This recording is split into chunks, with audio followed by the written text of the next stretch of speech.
Welcome back, everyone. Today we are making the Saturn cocktail. We're going to start off with 1/2 ounce of passion fruit puree, 1/2 ounce of Orgeat,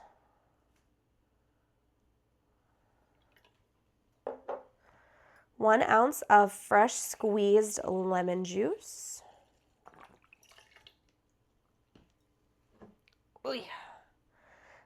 0.75 ounces of Velvet, I'm going to mess it up again, Falernum. Did I do it right? Yep. Okay. I can't pronounce it. It's a weird word. Anyway, here, you can take a look at it. That. And then 2 ounces of your favorite brand of gin. This one, typically a more tropical or New World gin is going to be better for this one, just FYI.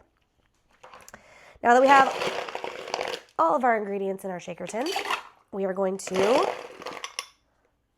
add our ice, and we're going to shake for about 10 to 15 seconds or until it's ice cold in our hand.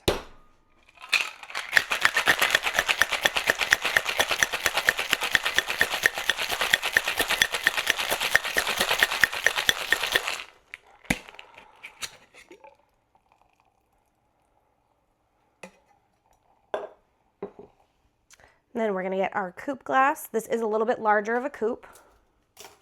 It's not my mini coupe. Then we are going to double strain since it's being served up. Beautiful. All right. And then for our garnish, I have an Amarena Cherry versus a maraschino cherry, and then a lemon peel that I've just kind of wrapped around so it looks like Saturn. And we're just going to set that right in the center. And there we have it, the Saturn cocktail. Of course, I'm going to make sure, I'm going to taste it. I'm going to give you guys my honest opinion. I'm also going to rate it. So 1 is I would have 1 cocktail and move on. 5, I would have many, many cocktails and hate myself in the morning. So let's see where this one falls for me.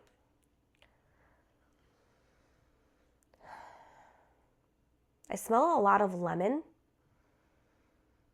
I don't really know what passion fruit smells like, so maybe I'm smelling passion fruit, but I could be totally wrong.